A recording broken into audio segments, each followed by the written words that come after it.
This year has been a great one For Honor.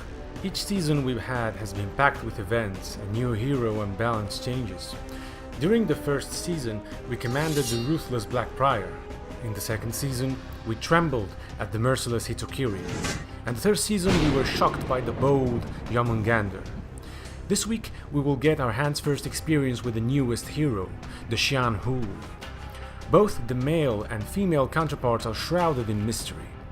Today, I will try to unravel the riddle behind the past of Hu Ho.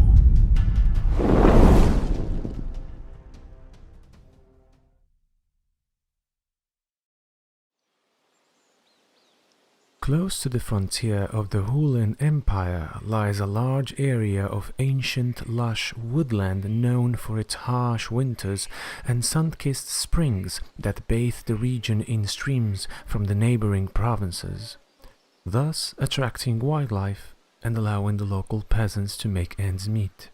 Some clever ones even thrive. Tall mountain pillars tower over the trees. It is said that they exist to hold up the sky. Some say that if a reckless person was to climb one of them to the top, he would reach heaven itself. The quietness of the forest is suddenly disturbed by a thunderous explosion that roars across the entire woodland. It is here that the carriage escorted by 4 men just arrives.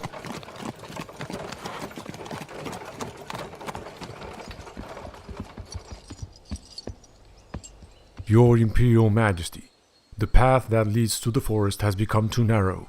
I'm afraid we won't be able to continue using the carriage, said the high-ranking officer, then proceeded to dismount his horse and kneel while keeping his head low.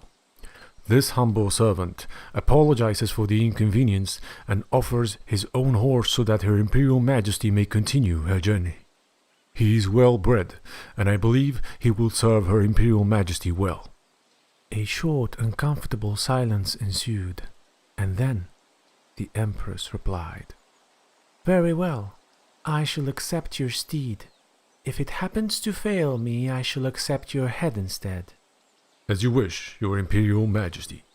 He then hastily replaced his horse's saddle with one that was to the Empress's liking. The Empress left her plush carriage, which sheltered her from sunlight. Her headdress held bill strings that, along with finely woven silk clothing, fell to her neck and shoulders, veiling her face from any bystanders. Her gown, although modest compared to the one she would usually wear back at the palace, revealed craftsmanship that very few people in the Hulan Empire could afford. A symbol of the phoenix was embroidered on the back. A black cloak concealed most of it. She walked towards the high-ranking officer, who remained kneeling.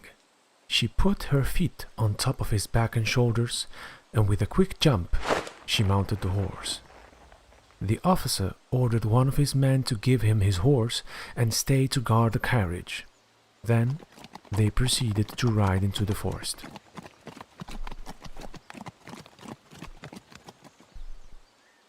After riding for an hour, they reached a clearing in which they heard someone humming a tune.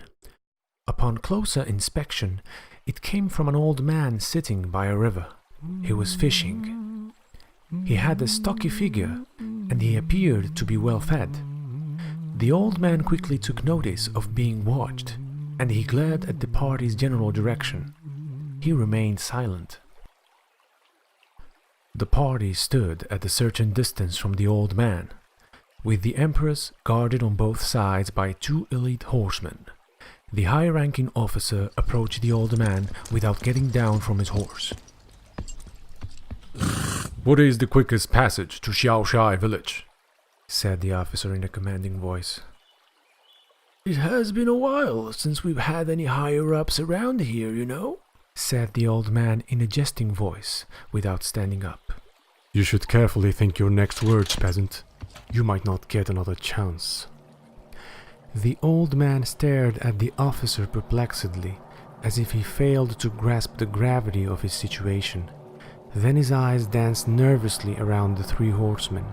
His playful grin quickly turned upside down, and he lied flat on the ground. Please, spare my life, sir. I didn't know. I'm old. I'm not the young man I used to be. I'm nearly blind, and my hearing will follow soon after. Please, take the path to the utmost right. It will lead you straight to the village. Do not go by any means through the one next to it. It goes over the hill and leads where a filthy witch has made her. Silence, peasant! Who is this witch that you speak of? Interrupted the officer. Well, sir, she's the reason why we hear those bloody damn explosions. The day we heard them for the first time, we went to find out what was happening, and we saw everything. It was a witch. We came back to the village. We grabbed our pitchforks, spades, clubs, and torches, and we went to get her. But, sir, she's not human. She's a demon that breathes fire. Before we even knew it, half of us went up in flames. She told us that if we ever decided to come back, she would come to the village and burn it to the ground. To think of all the children that she made orphans. We even implored the prefect to help us getting rid of this horrible devil spawn, but he refused. I don't know. A swift punch that appeared out of nowhere hit the old peasant in the throat, putting a stop to his blabbering and replacing it with coughs and attempts to breathe air back into his lungs. The high-ranking officer had quickly dismounted his horse without the peasant even noticing it. He grabbed the peasant by his worn tunic. Enough! Exclaimed the officer. If you value your life, you have never seen us.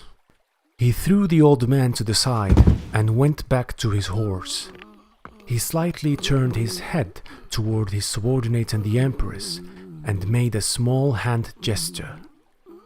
The old man continued to whimper on the ground. The party marched towards their new destination.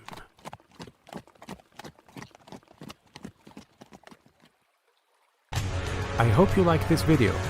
If you would like me to make more videos of this kind, please leave a comment below. And also, don't forget to leave a like and subscribe. And remember, it doesn't matter who you are or where you're from. You're always welcome here.